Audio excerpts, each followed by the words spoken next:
સુરેન્દ્રનગર જિલ્લાના ધ્રાંગધ્રા શહેરના club road, મોચીવાડથી Ambedkar circle, youngster, Phuleshwar circle તેમજ ગુરુકુળ સુધીના રસ્તા અતિ બિસ્માર હાલતમાં હોવાથી સ્થાનિક રહીશો, રાહદારીઓ, વિદ્યાર્થીઓ તથા નાના મોટા વાહન ચાલકો માટે માથાના દુખાવા સમાન બન્યા છે. આ રસ્તાઓ ઉપર 4થી વધારે શાળાઓ, નગરપાલિકા સહિતની કચેરી આવેલ છે. રસ્તાઓની હાલત એટલી હદે કફોડી બની છે કે લોકો ત્રાહિમામ પોકારી ઉઠ્યા છે. ધ્રાંગધ્રાના સામાજિક કાર્યકર દ્વારા આ રસ્તાઓ બાબતે તાલુકા વહીવટી તંત્ર, જિલ્લા વહીવટીતંત્ર, ધારાસભ્ય, લાગતા વળગતા તંત્ર અધિકારીઓ, મુખ્યમંત્રીને મીડિયાના માધ્યમથી રજૂઆત સાથે તાત્કાલિક ધોરણે રસ્તાઓ બનાવવામાં આવે તેવી માંગ કરી હતી. મારું નામ Chandreshkumar Roy, as a social worker. હાલ ધાંગધ્રાનો જેમ રાજપથ કહી શકાય એવો આપણો ક્લબ રોડ, મોચીવાડથી લઈને આંબેડકર સર્કલથી લઈને યંગસ્ટાર તેમજ ફુલેશ્વર સર્કલ તેમજ ગુરુકુળ સુધીનો રસ્તો ખૂબ જ બેસમાર હાલતમાં અને કફોડી હાલતમાં આ રસ્તો ઘણા વર્ષોથી છે.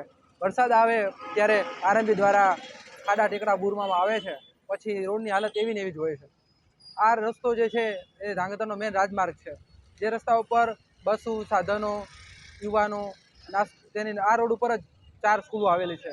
શિશુકુંજ છે, કેમ્પ સ્કૂલ છે, આદિત્ય હાઈસ્કૂલ સ્કૂલ છે અને નગરપાલિકા પણ આવેલી છે, પોસ્ટ ઓફિસ પણ આવેલી છે. તો આ રસ્તા ઉપર રાહદારીઓ ખૂબ જ વધારે આવતા જતા હોય છે.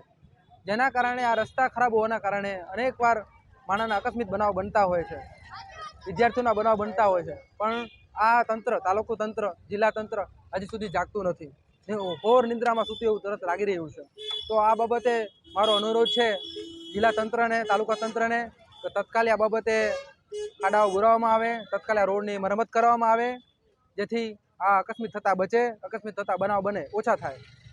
ધારાસભ્યશ્રીને પણ આ બાબતે અનુરોધ છે, માનનીય મુખ્યમંત્રીશ્રીને તેમજ તમામ તંત્રને તત્કાલી આ ઇન્ટરવ્યૂ જોયાના બાદ તત્કાલિક તંત્રે કામે લાગે અને ફટાફટ આ કામગીરી પૂર્ણ કરે એવો મારો અનુરોધ છે. જય ભારત, જય હિન્દ. JDC ન્યૂઝ સાથે દિનેશ ગામવા સાથે જયેશ કુમાર ઝાલા, ધ્રાંગધ્રા.